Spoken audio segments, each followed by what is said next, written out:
camera Can recording. you say just a couple lines so I can see where your levels are at? Sure. What kind of stuff would you like me to say? Oh, she's not hooked up to that one. It's her. Oh, mic's over okay. there. That's why I was like, I'm. Okay, Yeah, good to except for know. mics. But we will do like a little, probably have you do a little clap, hand clap or something. I'll see y'all later. Perfect. See ya. That's just to sync audio if they need to. So, perfect. Yeah, and you're on time, guys. All right. Good morning. I'm Joanna Daniel. And we're doing an interview for the Veterans History Project through the Library of Congress. So today is December 18th. Can you tell me what your full name is? Charles Ernest Martin. Charles Ernest Martin. And where were you born and when? I was born in Baltimore, Okay. and it was March the 24th, 1924. 1924. Okay. And what were your parents' names? My mother was Stella Martin, and my father was George Jackson Martin. Do you have any brothers or sisters? I had two brothers. The oldest one was George Martin, and the youngest was William Martin. But they both have deceased since they passed away a couple years ago. And what about any sisters? No sisters. Okay, no sisters. Were they all born in the same place as you were? They were all born in Baltimore, but I was born in my grandmother's house. My aunt was a nurse, and she took care of me. Okay, that's pretty neat. And did you go to school in Baltimore? Yes, I went to public school in Baltimore. Okay, and what was your highest level of education? Well, after the war, I went to, on the GI Bill, I went to college for 2 years. I took commercial work, accounting and stuff. Okay, did you get a degree in accounting? Yeah. Okay. And then during the summer, before you went to the war, did you have any jobs? I worked for an oil company. I did the books and did a little other work. It happens to be my uncle's place, so he hired me. Okay, do you remember the name of the company? Eagle Oil Company. Eagle Oil Company. Yeah. Okay. And then what was growing up like for you? Well, as a kid, we played on a brewery lot. It was a brewery, and they had a big lot. And we used to go up there and play softball in the summertime and football in the wintertime. It was a neighborhood thing. All the kids were there. So did y'all have to be home like when the sun went down? Well, yeah, we had that. In fact, I when I was old enough to go around the corner by myself, that my mother would let me do this, I met two boys. And both of these two boys were my friends all the way up until a few years ago when they passed away. So lifetime friends. Yeah. That's neat. And what I was lucky is the fact that our wives were all friends too.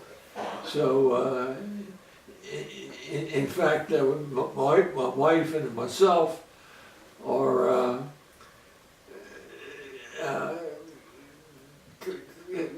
we were taking care of one girl who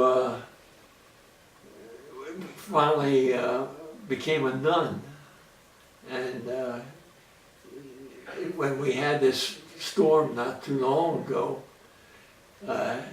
she told the priest to pray for Tom and myself Are you because, referring because of the hurricane. Hurricane Harvey? Yeah. Okay. And what happened is neither one of us have water in our house. And you know, all around here there was people flooded. Prayer's a magical thing. Okay, so you had lifelong friends that you met. Yeah, we would go on vacations every week, and when I was transferred down here, they came down to see me. Okay, And, cool. So at what point in your childhood, or adolescence actually, did you actually have to register for the draft? At 18, you had to register. That was the law. You had to register at 18. Okay, and did you do so at that yeah, point? Yeah. Okay. Were you still in high school when you registered? I was still in high school, and I was deferred until I finished high school, which was in June. And in 2 weeks, I was in the service.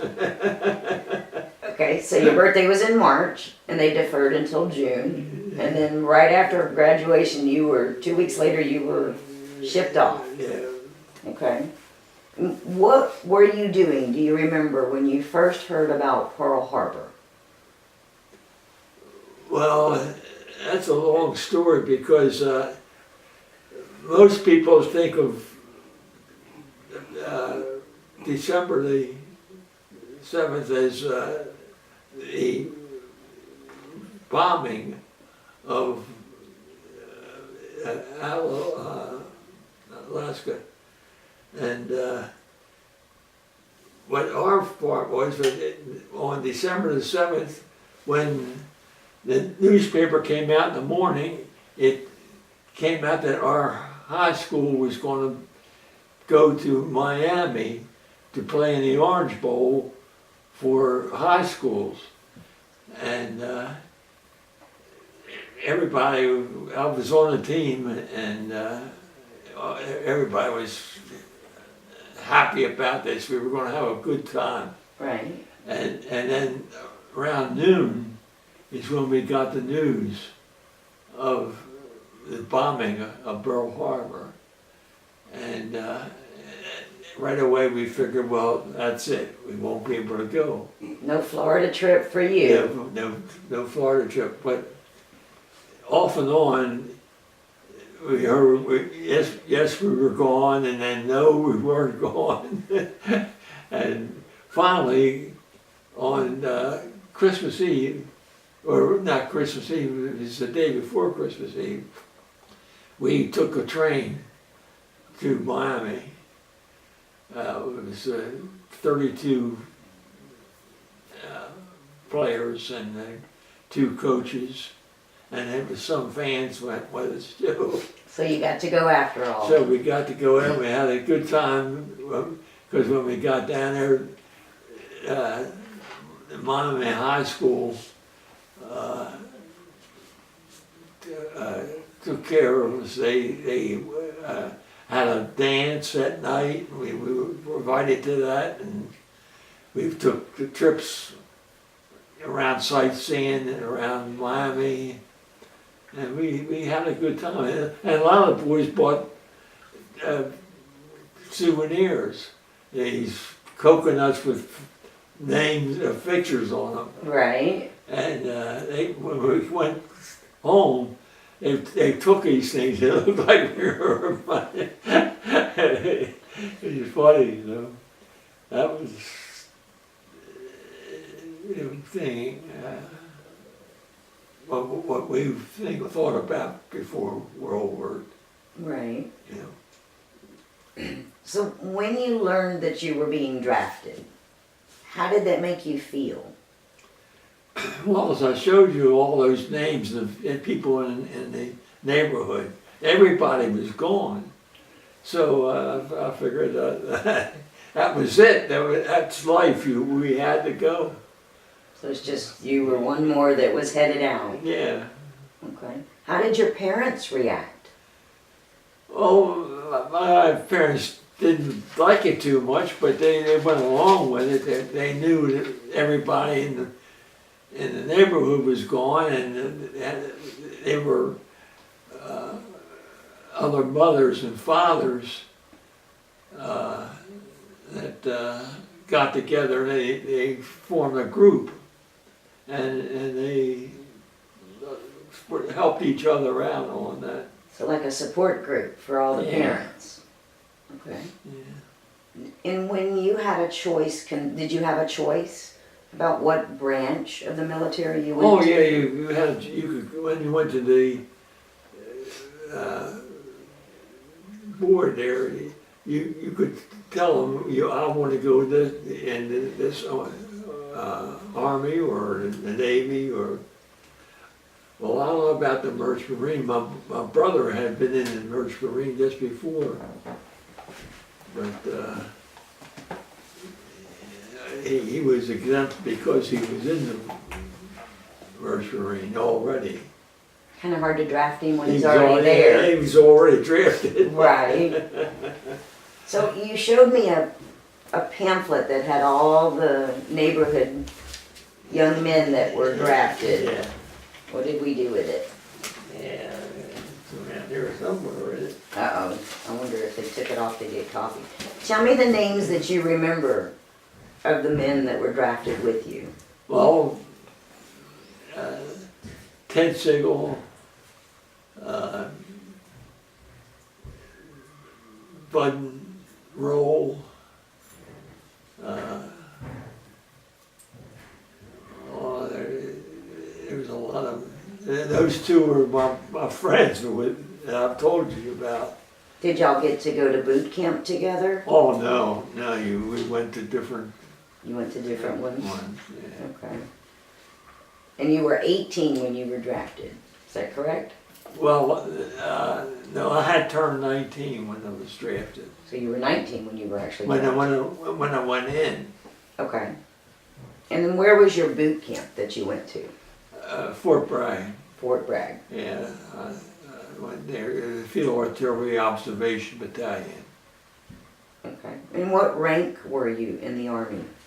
I was a corporal at the end, a private at the beginning. A private at the beginning and a corporal at the end. Okay. What was your specialty? Well, I was supposed to be an observer, but something happened to the battery clerk, Okay. and they saw on my record that I had worked for an oil company and did their books and everything, and they decided that they'd take me in that job, so I became right away the battery clerk. Okay.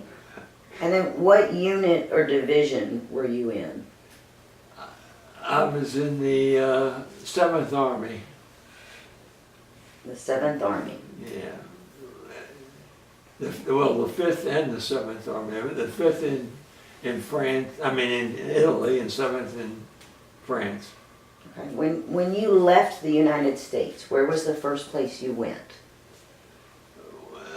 Went to Oran, Algiers, Okay. and I stayed there overnight. Just one night? And the boat that we took us over the ocean, we left that one and went on to a Polish ship. And we stayed on a Polish ship for about 2 days. And we had hangars in the mess hall that they had there that we slept in. Oh, like the bunks? Yeah. After you left Algiers, where did you go? We went to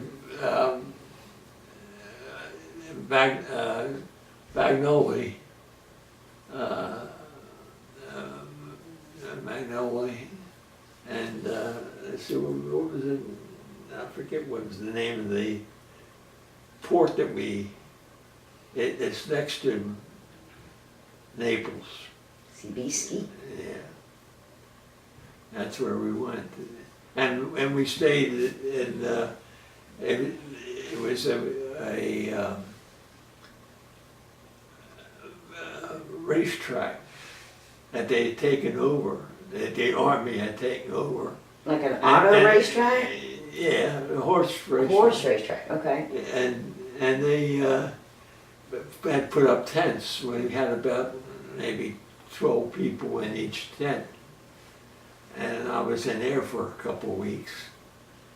The two of them was picked for my job up and I went up to Casino.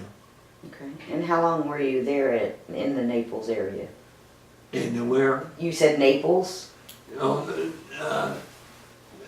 Naples, I guess I was there about 3 or 4 days. That's a story too.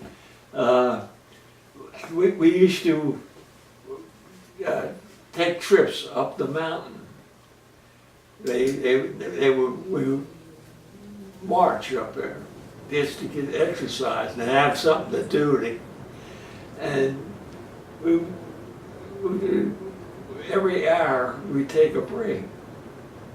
And there's ladies, Italian ladies, would come around selling oranges for her. And we guys would buy the oranges and they would keep going with us up all the way to the top of the mountain.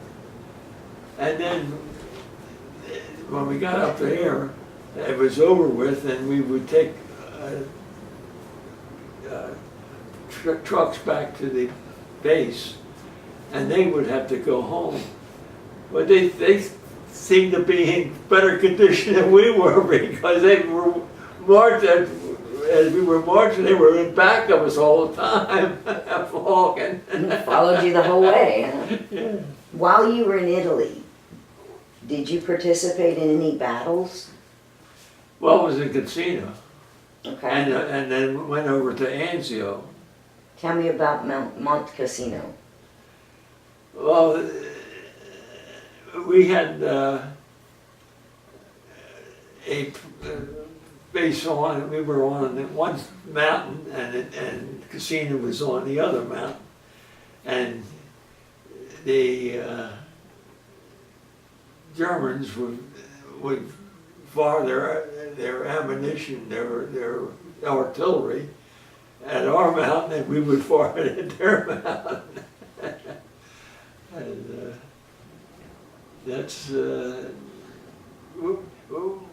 well, as to say, that was one of the first places I had gotten to where it was a combat.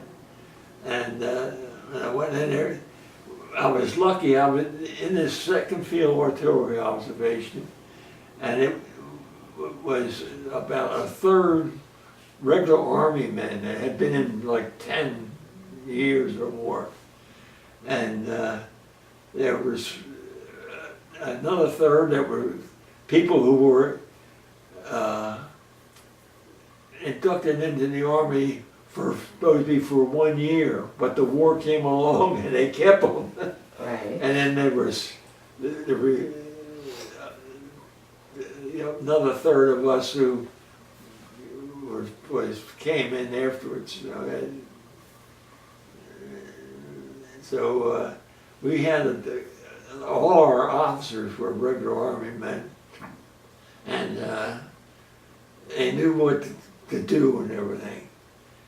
And when I first went into this outfit, the first sergeant said to me, "Dig a foxhole." That's the first thing I did. I dug a hole, and that's where I slept for years. Oh, I don't know how long I was up there in Casino. I guess about 3 months, I guess. And so every night you had to sleep in the foxhole? Yeah, I lived in it. Right. Did you do anything specific in the battle? I had different jobs besides being a battery clerk that would come up, but I didn't in Italy, I didn't do anything Nothing specific. no. What were your thoughts and feelings about that first battle? Well, felt I was pretty lucky. I was with a bunch of people who knew what they were doing, Right. and I felt safe. You felt safe? Yeah, Okay. So you had good leadership that kept you Yeah. safe. yeah. Okay. And then where were you and what were you doing on D-Day itself? On D-Day, June 6, 1944.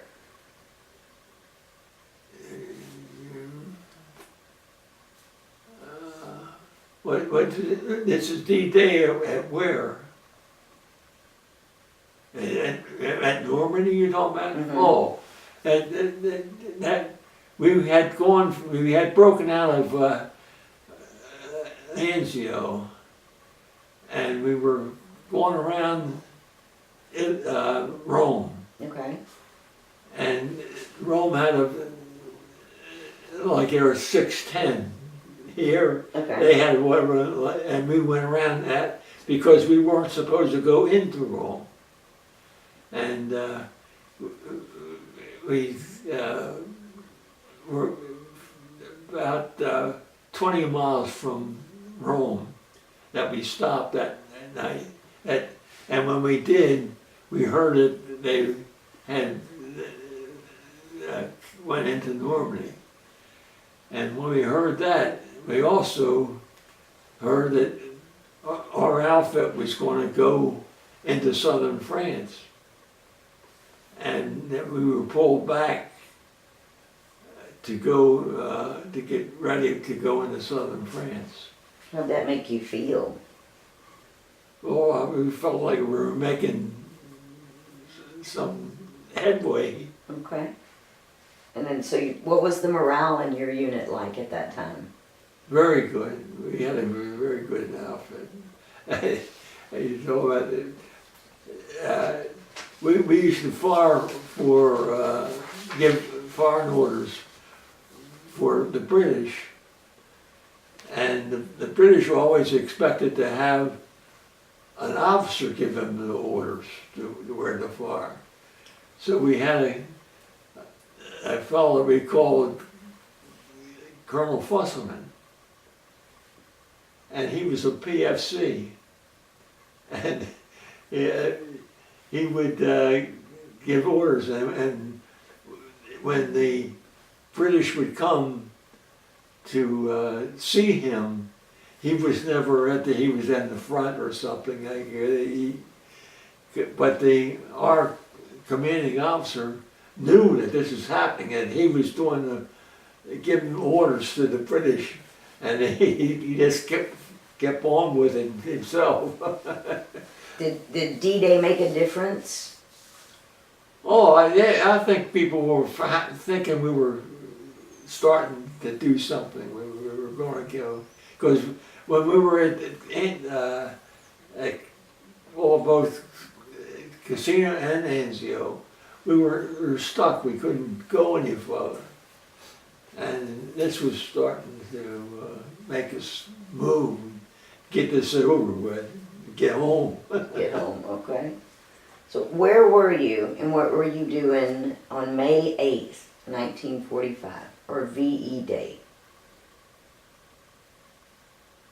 On the VD. VE Day. Oh, I was in Germany, the Parkenkirchen. We were there. After another one, when we went there, we had a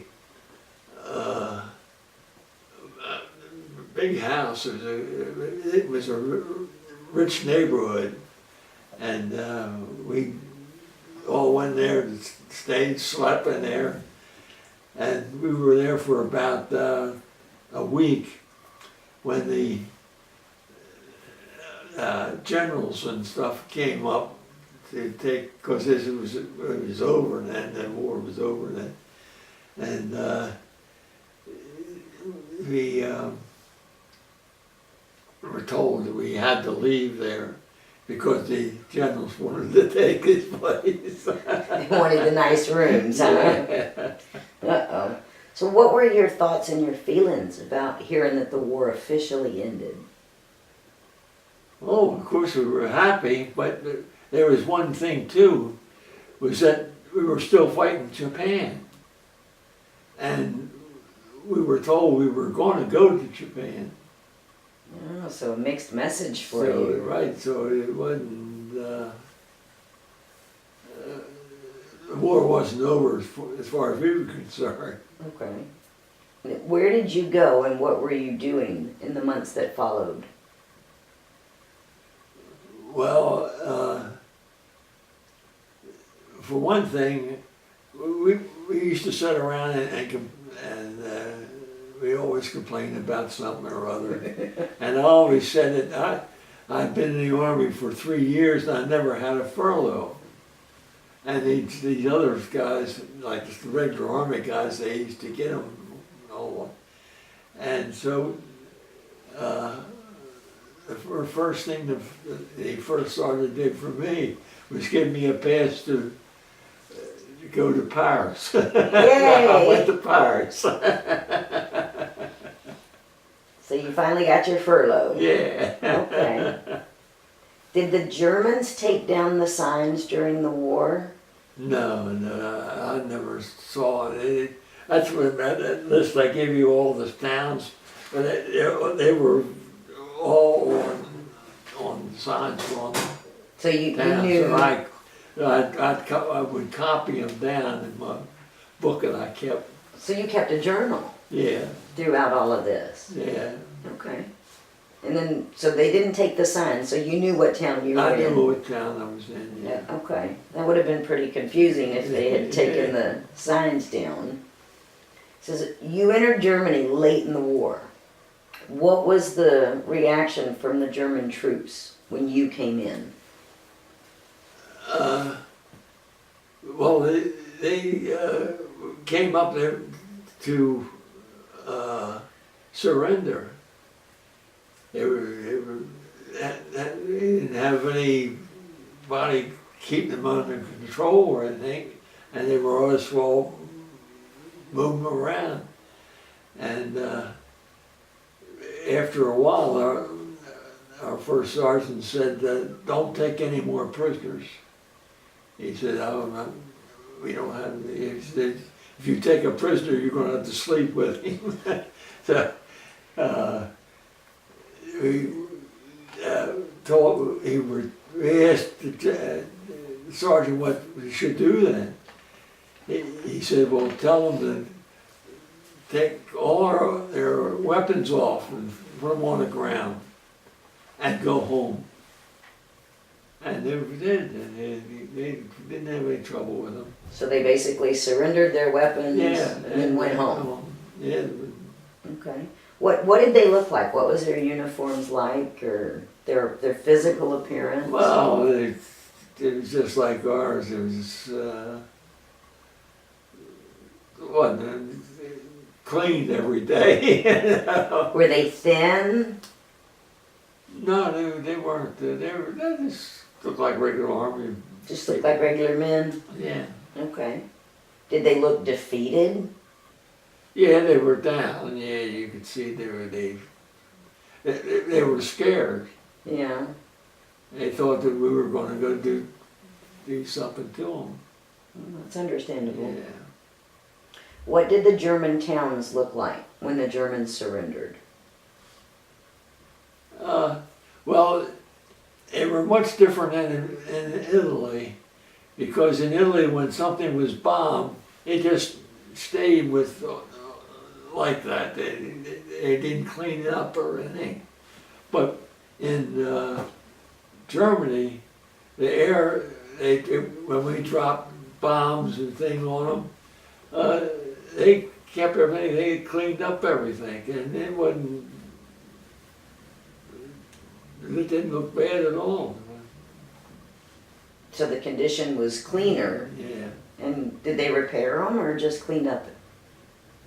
Well, it is, I guess they might have repaired some of it, yeah. Okay. And then, did you encounter any civilians while you were in Germany? Civilians, no,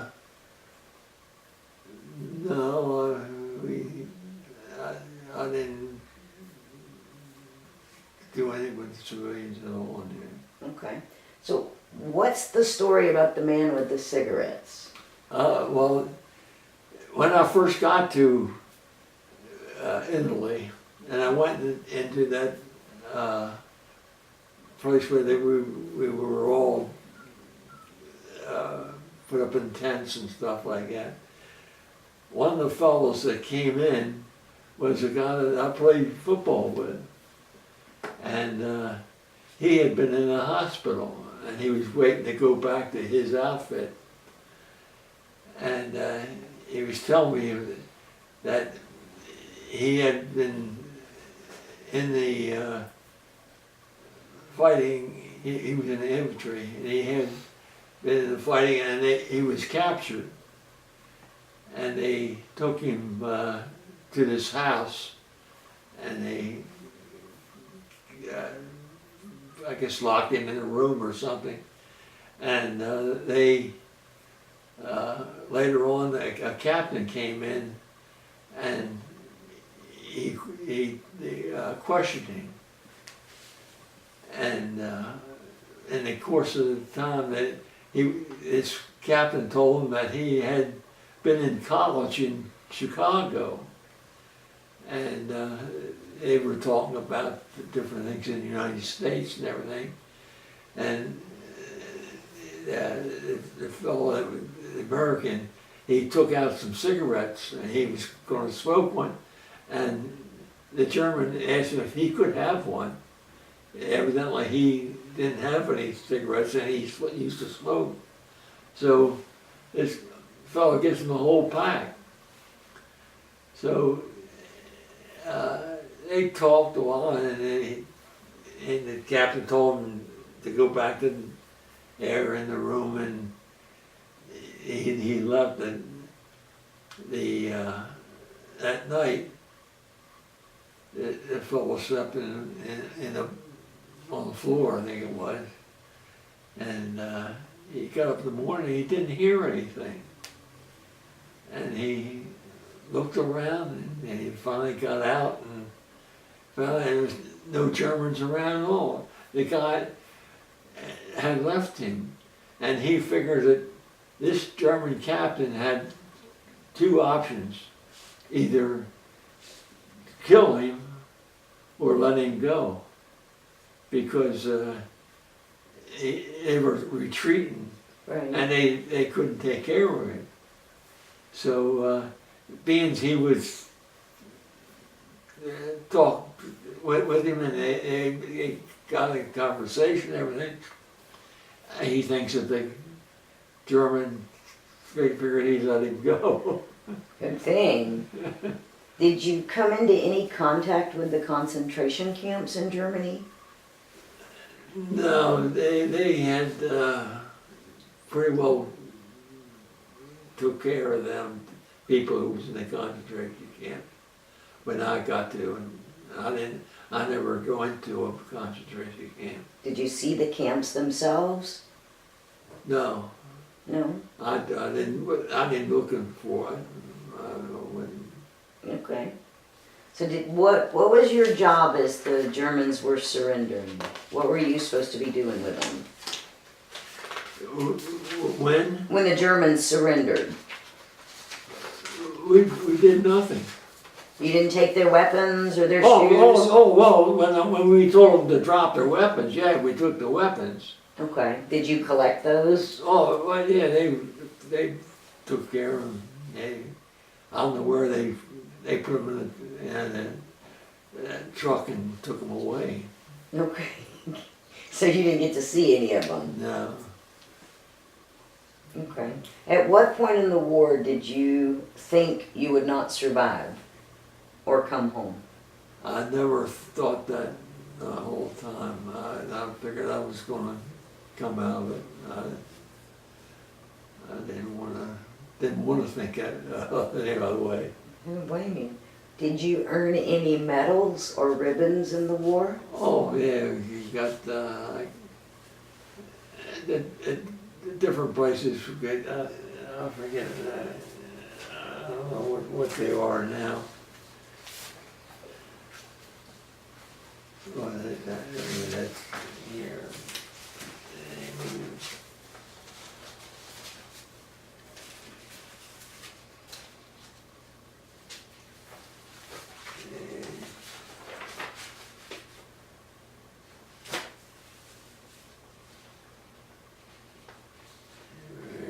Oh, first of all, good conduct medal. Ah, you were well behaved. And I got the European, African, Middle Eastern Theater ribbon. So that just And, means that you the were World- there? Yeah, World II Okay. Victory ribbon. Okay. When you came home from overseas to the US, how did you come home? I came home by boat, On a boat? yeah. How did your family react when they saw you for the first time? They were all happy. We had a big party. Hey! Alright. Yeah. So, was your whole family there? Cousins Oh, and yeah. uncles and Yeah. aunts? Oh, and yeah, everybody? everybody. Okay. How had your hometown changed while you were gone? I don't think,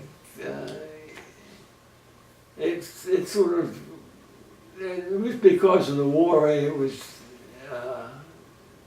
the people weren't,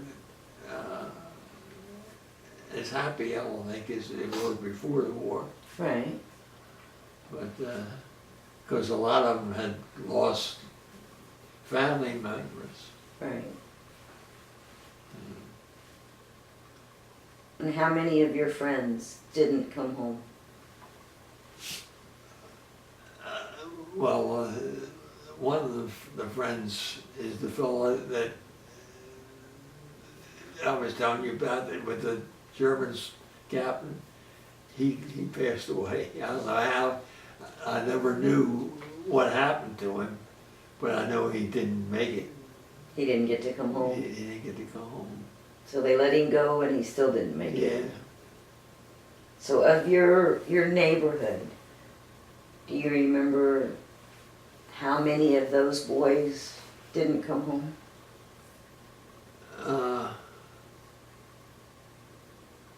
No, I think most all of them come home. I don't remember any of them that, of those. But no, it was, I went to school with, there was a lot of them that didn't come home. How did your feelings or attitude about life change during the war?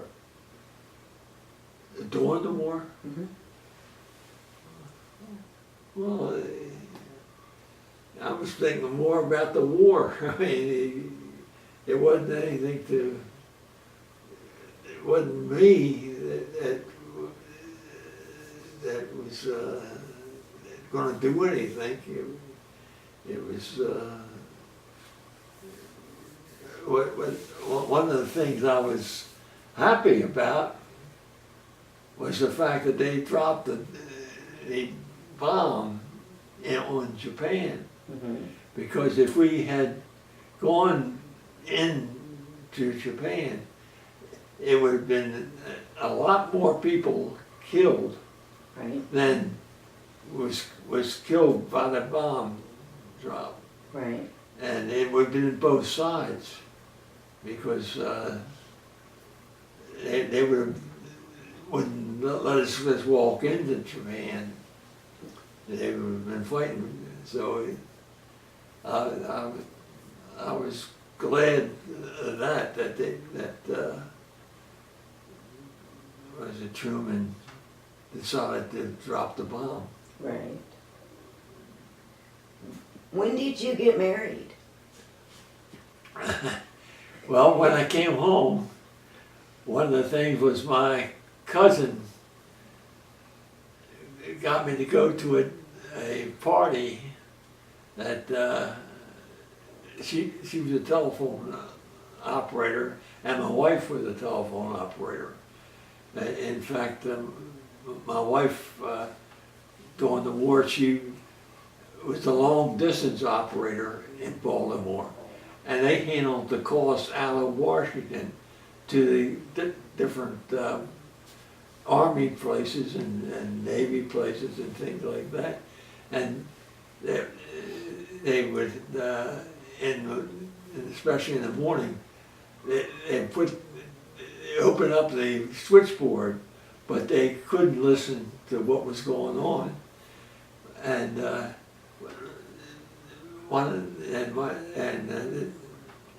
my cousin also worked in the same place, and she had got my wife and myself together at the stand, and we got along pretty good, and about a year later we married. What was her name? Doris Martin. What was her The Doris Raleigh Martin. Raleigh, and then she became a Martin, okay. And so she was an operator, telephone operator. Telephone operator. Did she continue that after the war? She did it for a little while, but after we got married, she didn't. She left them, and we bought a townhouse, and that's another story. It was a row house, and it was about 70 years old, and we bought it for $5,000. Wow. And we lived in that for about 5 years, and then after that my two boys were adopted, and we had the social worker said we had to have a room for each, because we told me that we wanted two, but we didn't want them both at the same time. We'd take them one, and maybe a couple years later they'd kill it. But they said each one would have to have a room. So we went out and looked around for houses, and then we went out at the very end of Baltimore City. There was one house from the county line, and we bought that for $12,000. And when we moved down here, I sold it for $48,000. Did you know Doris before the war, or just met her after the war? After the war. So you didn't know her before? No. Okay. And then when did you move to Houston? I was transferred down here by Exxon in 1976. Okay, so you went to work for Exxon after the war? Yeah, right after the war.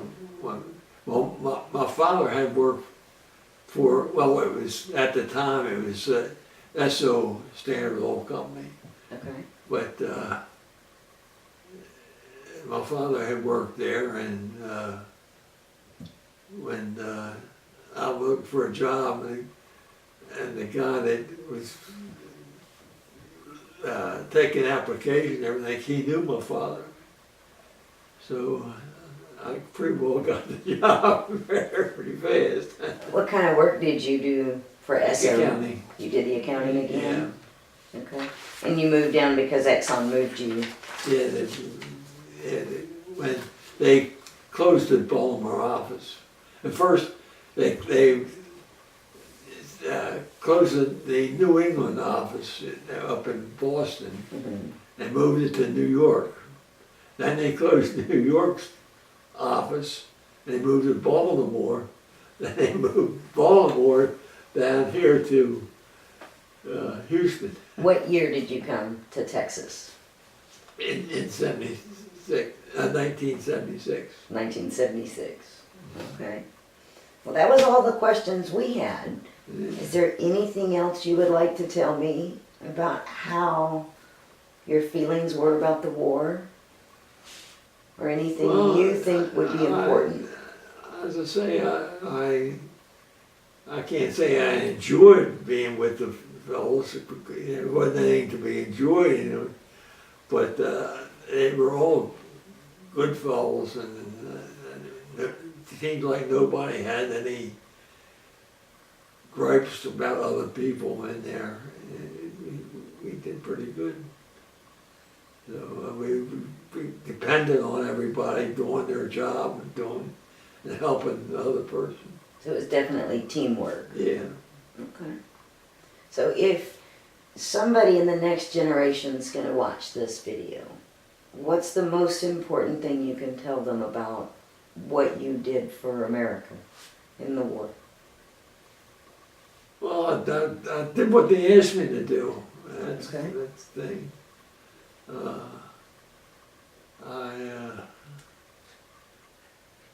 What I do think is that they should have a draft all the time. I think it would be a good thing for everybody to spend 2 years in the service, or 1 year. I get 1 year be enough. I think it gives them a good outlook on what they have to do. Do you think it helps teach discipline? Do what? Do you think it helps teach discipline? Yeah, it would. Do you think it would benefit our youth to spend? Yeah, I think so, yeah. Probably have a good point. Yeah. Well, Mr. Martin, it was really nice to speak to you today. Okay. I appreciate your time. Okay, thank you. Awesome. Thank you for sharing with